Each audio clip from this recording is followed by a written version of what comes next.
बहुत समय पहले की बात है। उत्तर भारत के मायापुर नामक राज्य में वीरसेन नाम का एक राजा राज करता था। वह बहादुर, न्यायप्रिय और प्रजा की सेवा में हमेशा तत्पर रहता था।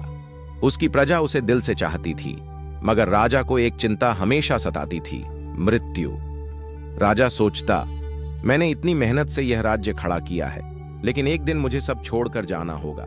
अगर अमृता मिल जाए तो मैं सदा अपनी प्रजा की सेवा कर सकूंगा। एक दिन एक बूढ़ा साधु दरबार में आया। उसने राजा से कहा, महाराज, पहाड़ों के उस पार एक जंगल है जहां एक अमर कुआं है। जो उसका जल पी ले वह कभी नहीं मरता, लेकिन वहां तक पहुंचना आसान नहीं। रास्ता रहस्यमय है और उसकी रक्षा एक राक्षस करता है।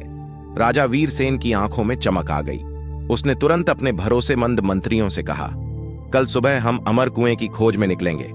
उसका सेनापति विक्रम और एक समझदार युवक अर्जुन तीनों अमर कुएं की खोज में निकल पड़े। घने जंगल में हर ओर अजीब अजीब आवाजें थीं। एक जगह पेड़ अपने आप हिलने लगे, दूसरी जगह जमीन कांपने लगी। तभी अर्जुन बोला, महाराज, यह कोई सामान्य जंगल नहीं है। यह इल्यूजन फॉरेस्ट है जहां भ्रम पैदा होते हैं। हमें अपनी सोच और दिल पर काबू रखना होगा। तीनों ने एक दूसरे का हाथ पकड़ा और आगे बढ़ते गए। जैसे ही वे कुएं के पास पहुंचे, एक भयानक राक्षस वहां प्रकट हुआ।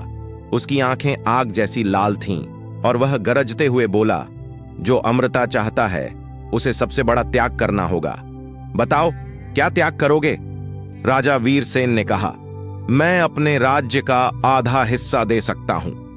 राक्षस हंसा, राज्य दोबारा बनाया जा सकता है। त्याग वह करो जो तुम्हें सबसे प्रिय हो।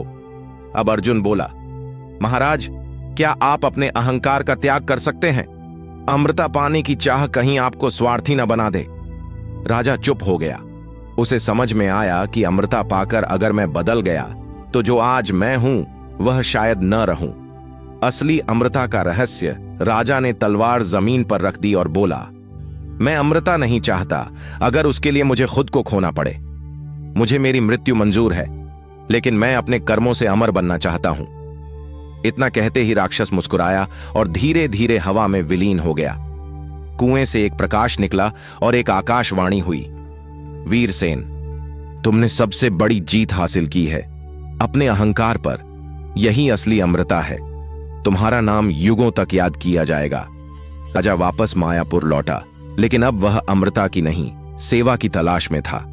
वह दिन रात प्रजा की भलाई के लिए काम करता।